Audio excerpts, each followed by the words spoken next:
Coffee पर Kurukshetra show में मेहमानों द्वारा व्यक्त की गई राय और कमेंट्स उनके निजी विचार हैं। मेहमानों की राय को इंडिया टीवी या शो के होस्ट की राय ना मानी जाए। इंडिया टीवी का मकसद किसी भी व्यक्ति या वर्ग की भावना को ठेस पहुंचाना नहीं है।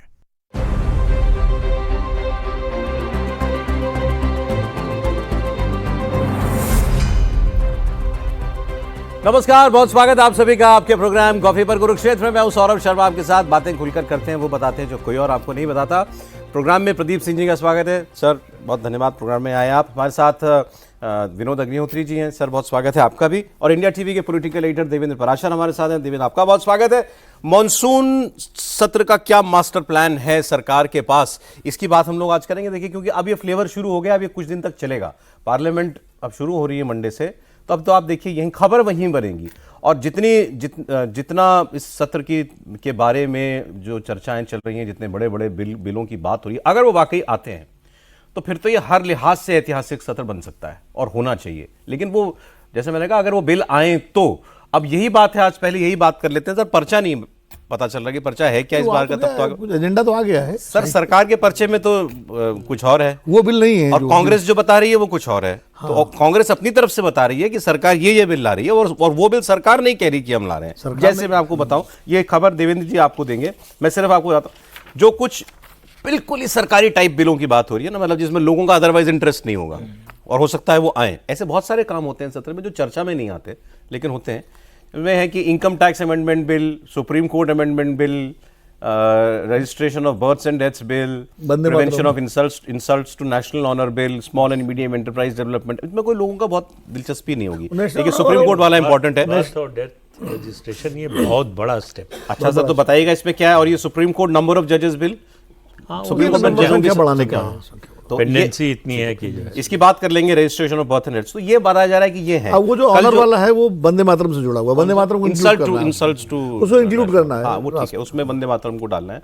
और मैं आपको बताऊं, एक कल जो बिजनेस बुलेटिन लोकसभा का जारी हुआ, उसमें दो बिल थे। एक तो ये नेशनल ऑनर वाला बिल और एक था FCRA का, ये उसमें दिए गए। लेकिन वो कहाँ गए, वो women's reservation, delimitation, one nation one election, PMCM, ये वाले कहाँ हैं जिन पर असली लोगों का ध्यान है? ये बिल आएंगे कि नहीं आएंगे? बताइए, खबर बताइए पहले जैसे वुमेन रिजर्वेशन और डिलिमिटेशन, वो तो जितने इंडिकेशन अभी तक मिल रहे हैं वो आएंगे ही। ठीक है। और इसके लिए ये ज़रूरी नहीं होता है कि एजेंडा आप पहले से उसको लिस्ट कर दें, तो बस कैबिनेट का अप्रूवल होगा और वो आएगा। तारीख के हिसाब से जैसे अगर आपको समझना हो तो ये समझिए कि 27-28 तारीख के बाद, मतलब 20 जुलाई से पहला 5 दिन, फिर सैटरडे संडे आ जाएगा। उसके बाद भी 2-3 दिन छोड़ने के बाद, मतलब 29-30 से लेके 13 अगस्त के बीच वो मेन हैपनिंग वाला पीरियड वही रहेगा। सेकेंड वीक के मिड से आगे। हाँ, उसके बाद मतलब सेशन के अगले चरण में। हाँ, अगले चरण में शुरू में जो रहेगा वो यही कि जैसे अपोजिशन हंगामा करेगा, सरकार को भी ये बात समझ में आ रही है कि चर्चा मांगेगा अलग अलग मुद्दों पर, नीट को लेकर, इस तरह 2-4 दिन वो गंवाएंगे और ये भी थोड़ा गिरअप होने का टाइम लेंगे। और उसके बाद 29-30 के बाद से डिलिमिटेशन आप कह रहे हैं आ रहा है। वुमेन रिजर्वेशन और डिलिमिटेशन अभी तक के जितने इंडिकेशन मिल रहे हैं पूरी तैयारी के साथ आ रहा है। उसमें FCRA आ रहा है, FCRA भी आ रहा है, और तो वो तो लिस्टेड है ही। FCRA तो लिस्टेड ही है। अब ये PMCM वाला बिल 130 वाले में एक बहुत दिलचस्पी ये रही कि कल तक ये था कि आज आ रहा है, और आज उनकी जो कमेटी थी JPC, उस कमेटी की बैठक बुलाई गई। ठीक, और उस कमेटी की बैठक में जो रिकमेंडेशन था वो ड्राफ्ट बांट दिया गया था, उसको अडॉप्ट करना था। 5 थे मेन। अचानक एक फ़ोन आता है चेयरमैन को, न जाने उन्होंने किससे सलाह मांगा होगा, क्या किया होगा। किसका फ़ोन होगा पता नहीं, जिसका फ़ोन होगा वो। उसके बाद से बड़े भोले लोग एकदम ड्रामेटाइज वाले अंदाज में उसको रोक दिया गया। फिर उन्होंने ये बाहर आके बताया भी कि अभी इस पर और ज़्यादा चर्चा की ज़रूरत है और ज़्यादा कंसल्टेशन की ज़रूरत है, ख़ासतौर पर उस कमेटी में जिसमें अपोजिशन के नाम पर सिर्फ 3 सांसद हैं, वैसी YSRCP इस तरह वाले। बाकी तो मेन जो वाले बॉयकॉट किया, वो बॉयकॉट कर चुकी है। तो अडॉप्ट करने में भी आपको कोई दिक्कत होनी नहीं थी। जाहिर तौर पे तकनीकी समस्या, जैसे उसमें एक चीज़ बड़ी समस्या जो नज़र भी आ रही थी कि वो उस तरह की सिफारिश सोचना कि CM का पद जो है हट नहीं जाएगा, सस्पेंडेड हो जाएगा। सस्पेंडेड क्या होता है? आपकी नौकरी सरकारी तो है नहीं, वो बात समझ में आने वाली है नहीं, आधी तनख्वाह पे कर दी, वो सस्पेंशन आप कर रहे हैं। हाँ, तो इस तरह की चीज़ें या तो आप रहेंगे या नहीं रहेंगे, तो वो होल्ड पे चला गया। तो वो होल्ड पे चला गया है और अब नहीं लग रहा है कि वो अभी आने जा रहा है। वन नेशन वन इलेक्शन का टाइम शायद है नहीं। वन नेशन वन इलेक्शन को लेकर जैसे कमेटी इस बात की तैयारी में थी कि जब भी उनको यह रहेगा कि हाँ, आप रिपोर्ट देना है तो 15 दिन तब भी उनको लगेगा। आज जो सुबह ग्रुप ऑफ मिनिस्टर्स की मीटिंग हुई थी, राजनाथ सिंह, अमित शाह जी या जयशंकर जी, इस तरह के जो नेता थे वहाँ, उसमें जो हमें पता चला उसके हिसाब से 1 नेशन 1 इलेक्शन भी अभी नहीं आ रहा है। कार्ड देता हूँ, उसके लिए थोड़ा आगे अभी जाएगा। वैसे भी तो उनको भी और राज्यों में जाना है ना उनको।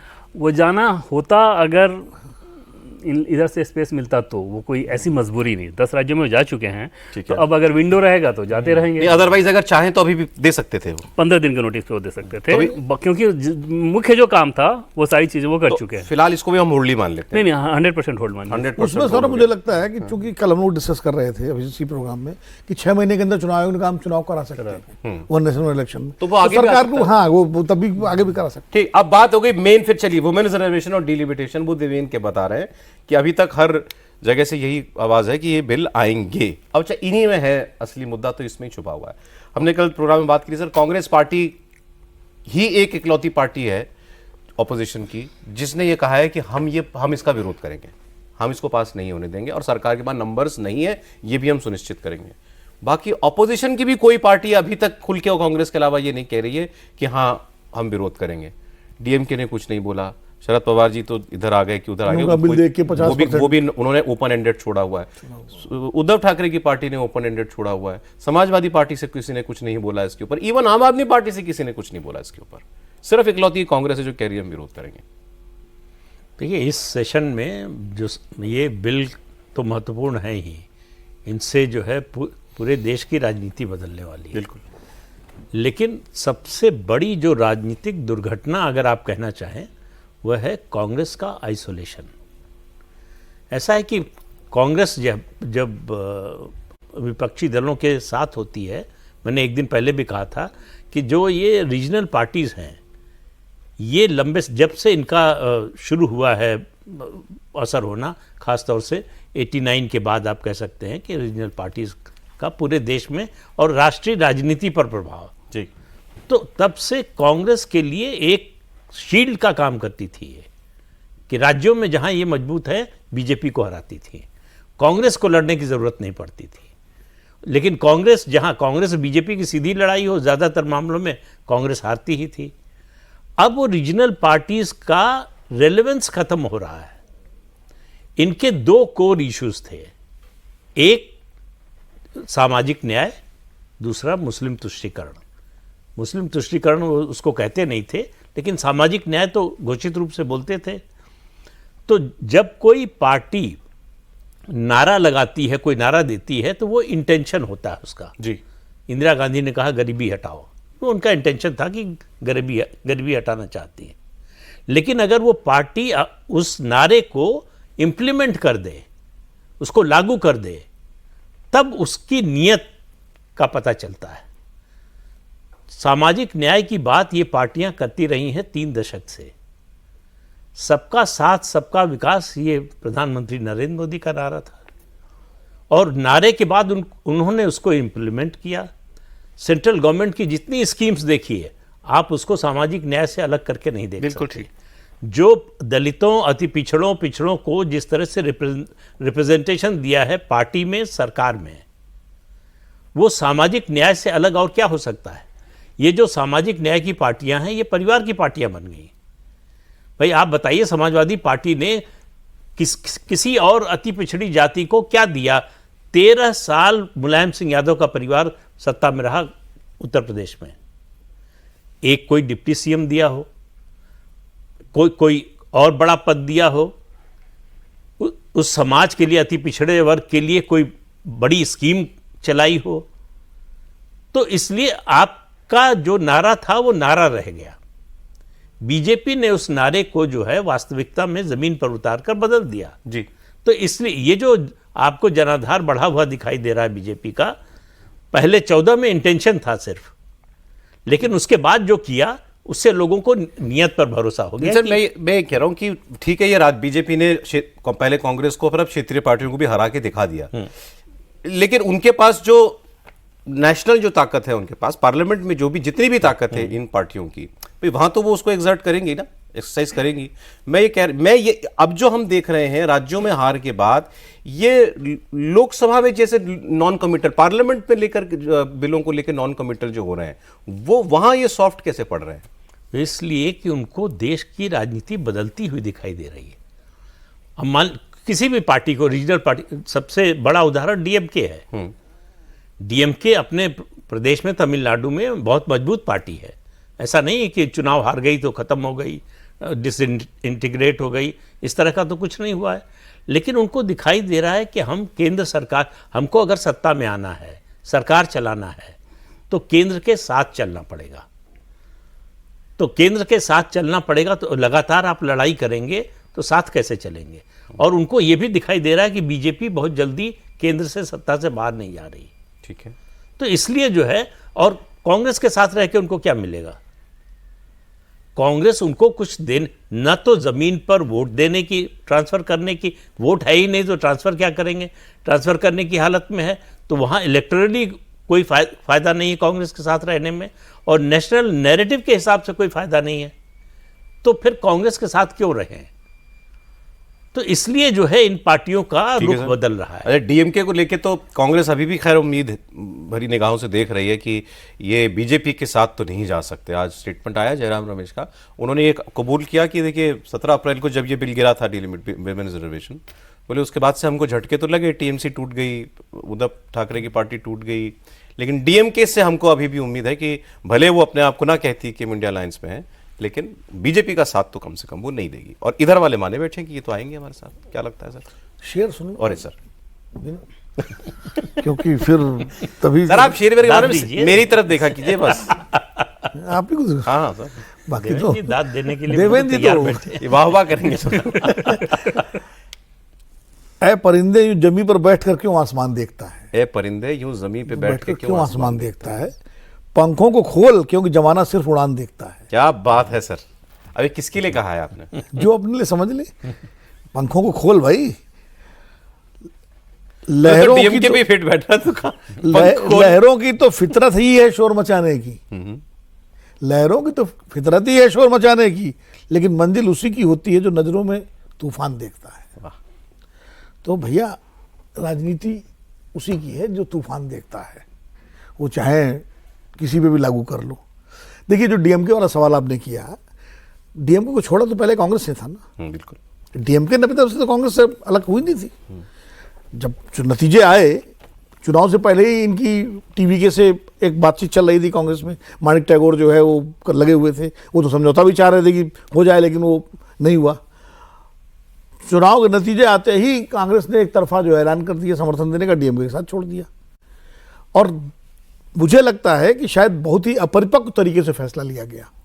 बिल्कुल, क्योंकि आपका इतना ट्रस्टेड एलाई था, आपको उससे बात करनी चाहिए थी। अगर आपको स्टैंड नहीं बदलना था, आप उसको कन्विंस करते कि भाई देखो एक सरकार बन गई, हम इसको समर्थन दे रहे हैं, लेकिन और इससे फायदा ये होगा कि बीजेपी को रोकने में सुविधा मिलेगी, और हम सरकार में रहेंगे तो आपके प्रति भी जो है कोई गड़बड़ी, मतलब तरीके होते हैं। बड़ा अमेच्योरिश था, बहुत अमेच्योरिश था। मतलब कन्विंस, राहुल गांधी स्टालिन से बात करते, खड़गे साहब बात करते, बड़े नेता बात करते हैं, सोनिया जी की जरूरत पड़ती इंटरवीन करने की, वो कर लेती, तो वो एक तरीके से आप अलग होते, ये करते। लेकिन उन्होंने एकदम से, तो इसलिए डीएमके को झटका लगा, स्वाभाविक था। और डीएमके ने फिर वो रिएक्ट किया उस हिसाब से।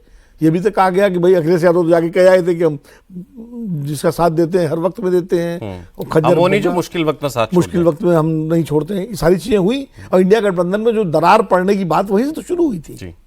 और उसके बाद डीएमके ने चिट्ठी लिखी अपनी स्पीकर को और अपनी अलग जगह मांग ली। अब सवाल ये है, जयराम रमेश जी कह रहे हैं कि डीएमके जो है नहीं जाएगा उधर। भाई आप किस कहते हैं ना, मैंने किस मुंह से ही कह रहे हो कि नहीं जाएगा? सवाल ये है कि आपने क्या छोड़ा। हाँ, ये डीएमके को तय करना है कि उसको इस डिलिमिटेशन बिल का, जिसका उसने पुरजोर विरोध किया था, क्या स्टैंड, क्योंकि उन्होंने मुद्दा बनाया था ना इसको। पूरे चुनाव में पूरा ब्लैक डे मनाया, काले कपड़े पहन के पार्लियामेंट में आए, और एक तरह से इसको उनको लग रहा था इसका चुनावी फायदा मिलेगा। वो फायदा मिला नहीं, फायदा मिल गया वो टीवी के अपना ले गई, माहौल बन चुका था। तो अब डीएमके सबने वो सर 50% सीटें समान बढ़ेंगी हर राज्य की, उसकी लाइफ जैकेट पहन ली है सारी पार्टियों ने। हाँ, जो इधर आना चाहती है, जो लाइफ जैकेट पहन ली। और डीएमके को भी, अगर डीएमके बिल का सपोर्ट करेगी तो उसको एक वे आउट तो चाहिए ना। यही है वो, और वे आउट यही है। अब क्या अगर 50% वाली शर्त जो अमित शाह जी ने उस समय भी हाउस में कही थी कि हम इसको अमेंड करके 2 घंटे में ले आएंगे।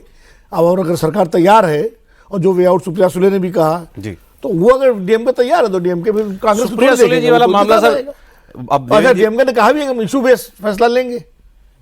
सर ये खबर तो आज से 1 महीना पहले, कम से कम 1 महीना पहले खबर छपी हुई थी कि भाई डीएमके के मंत्रियों के हवाले से कि हमारी बात हो गई है और इशू पे सपोर्ट देने के लिए हम तैयार हैं। वही तो मैं कह रहा हूँ, डीएमके ने और बड़े प्रतिष्ठित अखबार में खबर छपी थी तो इसको हाँ, डीएमके का तो स्टैंड ये उसी अब लेकिन यहाँ ये जो बात है, अभी मैं आपको बताता हूँ, इसमें तमिलनाडु से कांग्रेस के नेताओं ने एक नई थ्योरी निकाली है कि ये बिल क्यों नहीं पसंद हमें।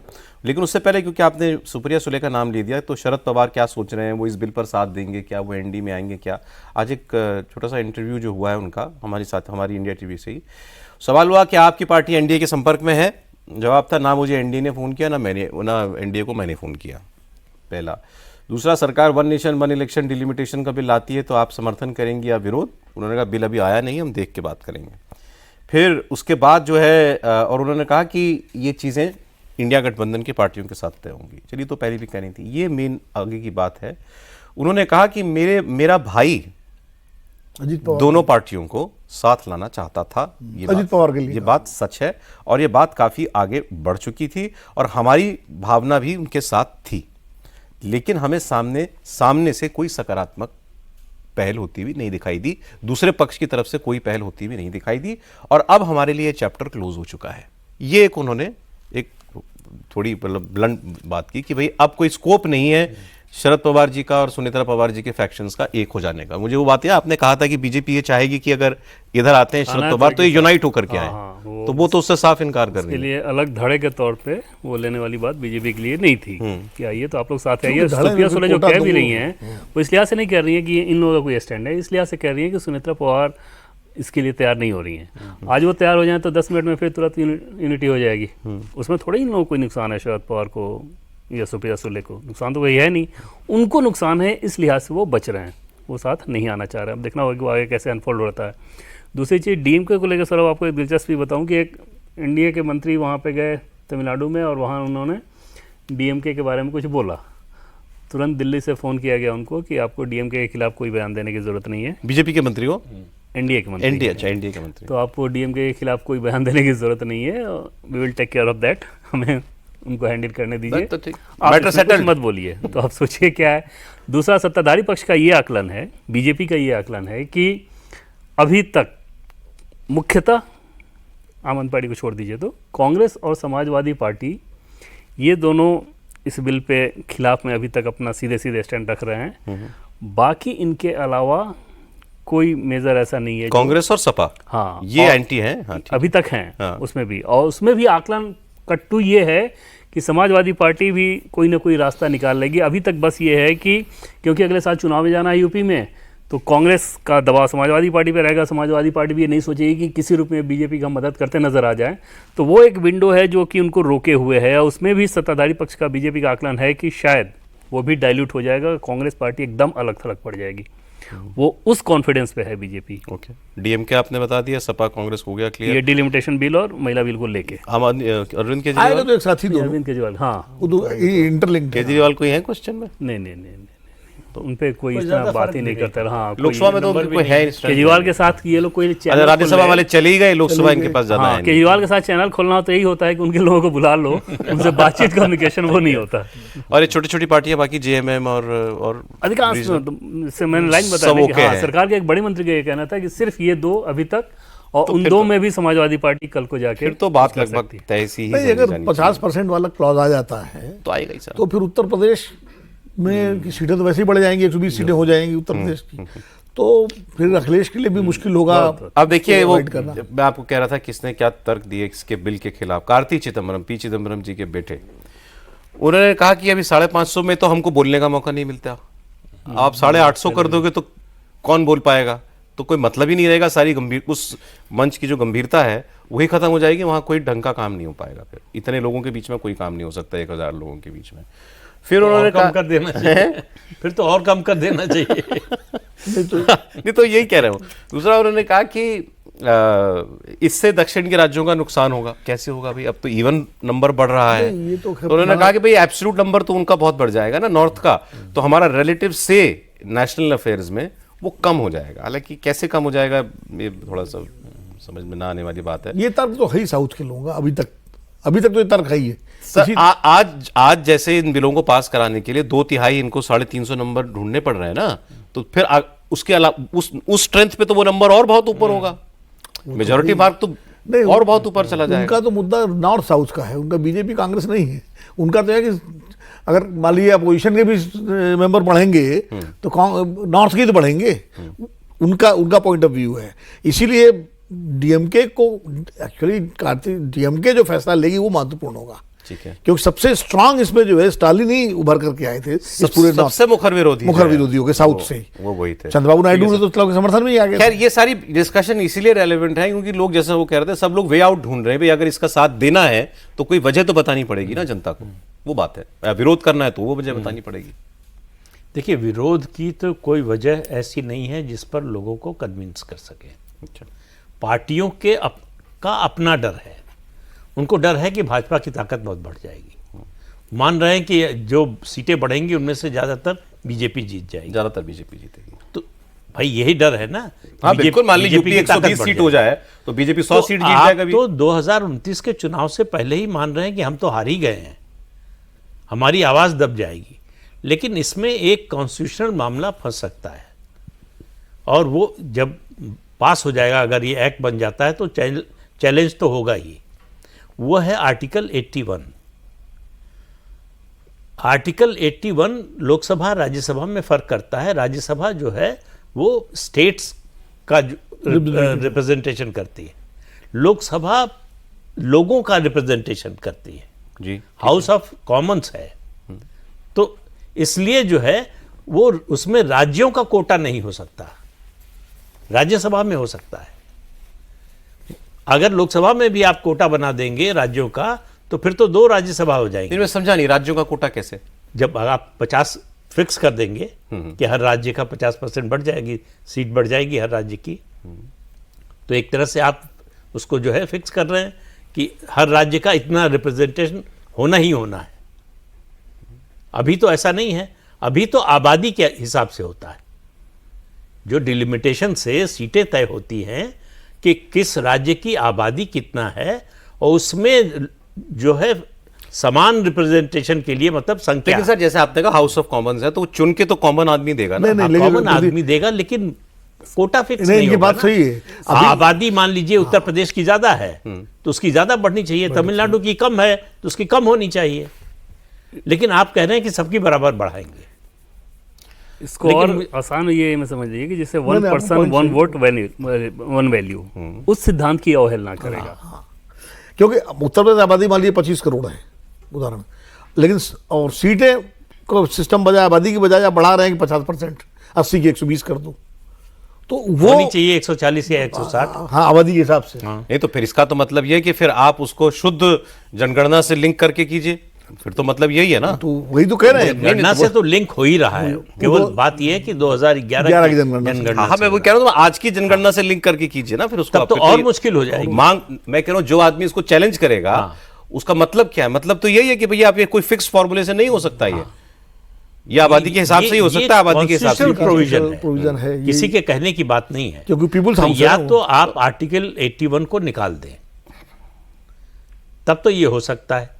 बाकी सरकार की जो है कानूनी पेच निकाला सर इसमें, कानूनी विशेषज्ञ उन्होंने कोई रास्ता निकाला होगा। तो बेसिक स्ट्रक्चर है 81 तो कि हाउस ऑफ कॉमन और हाउस ऑफ, अरे वो तो सब बदल जाता है, क्या नहीं बदला है। नहीं फिर भी अब 2 राज्यसभा थोड़ी। अब सवाल है कौन चैलेंज करेगा इसको, कौन लोग?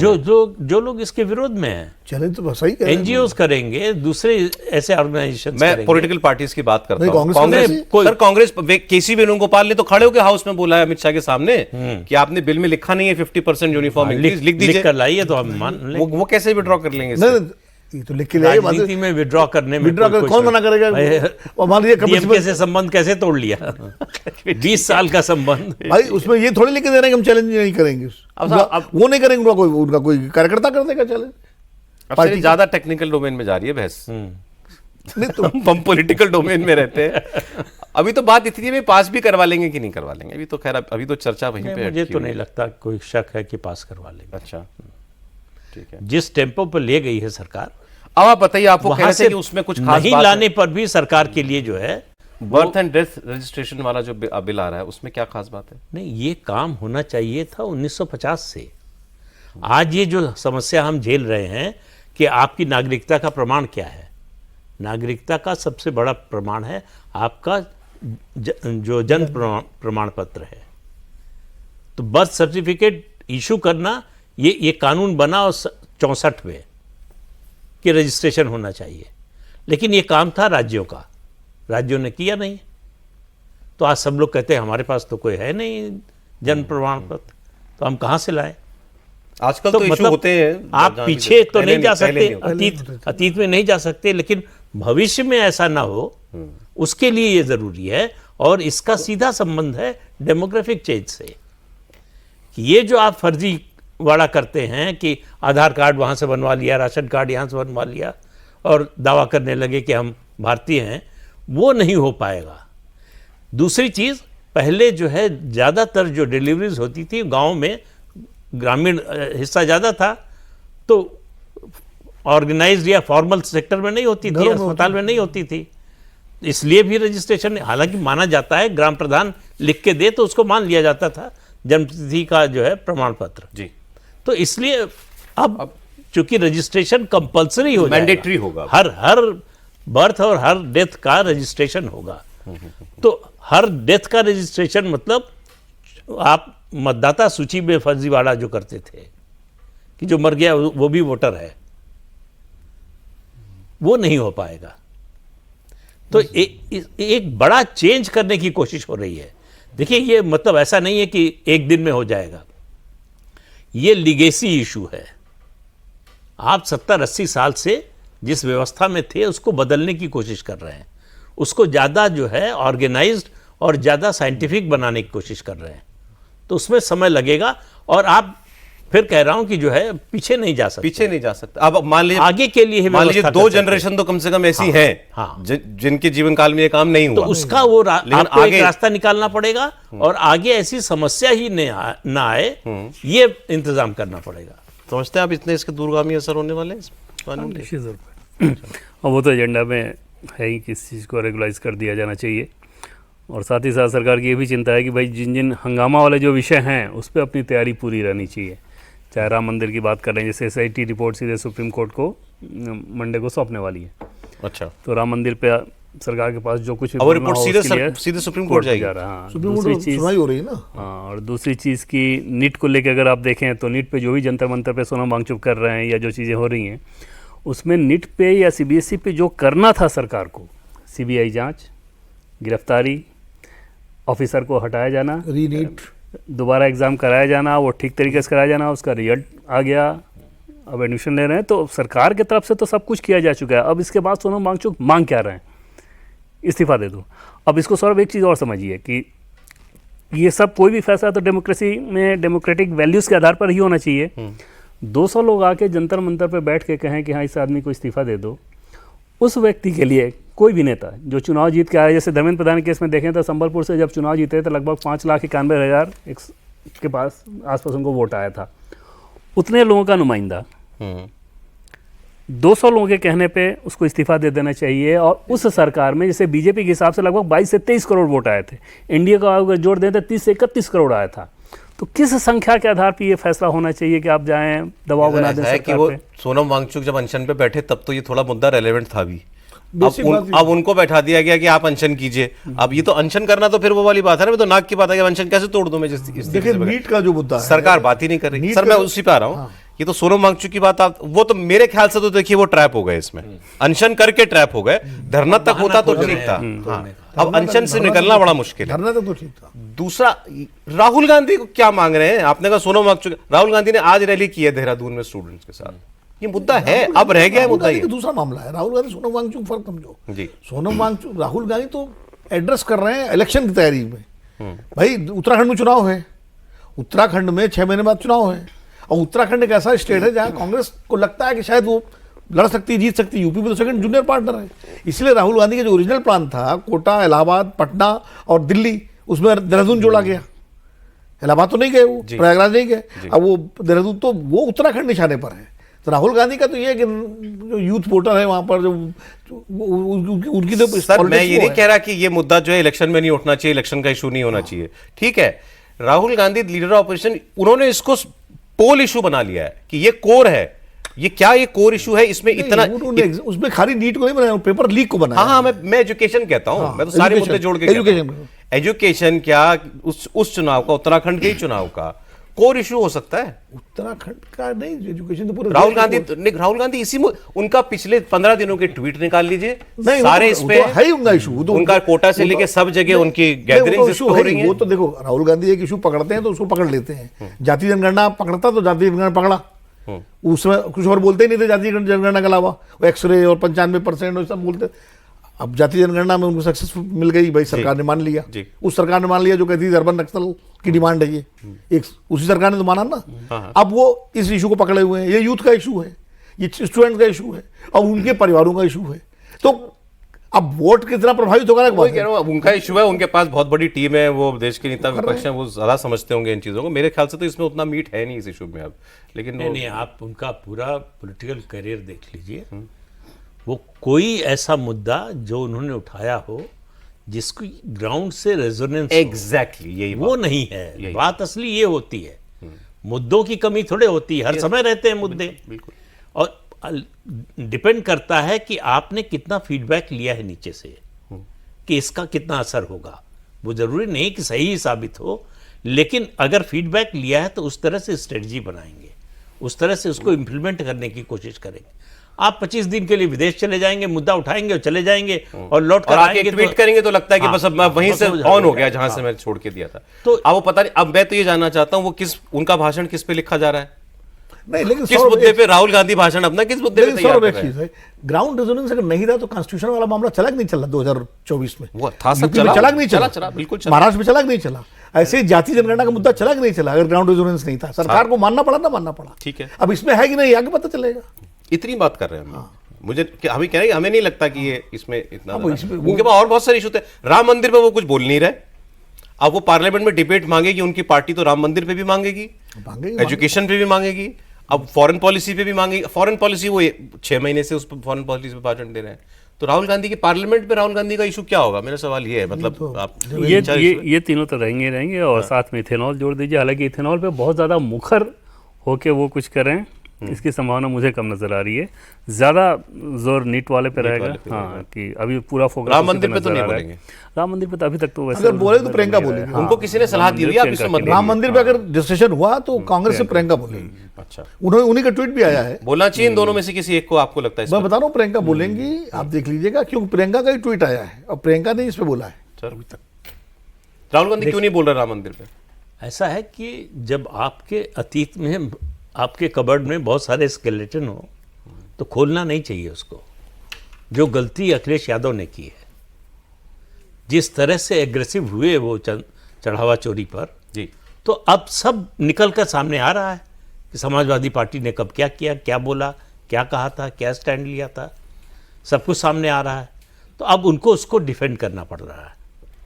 तो वो राम के प्रति उनके मन में बड़ी भक्ति है, ये मानने को कोई कैसे तैयार हो सकता? बीजेपी से नाराजगी हो सकती है, संघ से हो सकती है, बीएसपी से हो सकती है, जो लोग प्रबंधन में थे उनसे हो सकती है, लेकिन जिन लोगों को नाराजगी है वो भी समाजवादी पार्टी का समर्थन करने लगे। ठीक बात है, ये कैसे मान सकते हैं? चलिए, तो अब इंतजार कीजिए, सोमवार से देखिए क्या दिखाती है देश की संसद, क्या नज़ारा दिखाती है। सर बहुत शुक्रिया प्रदीप जी, बहुत धन्यवाद आपका। विनोद जी बहुत शुक्रिया आपका भी। देवेंद्र बहुत धन्यवाद आपका।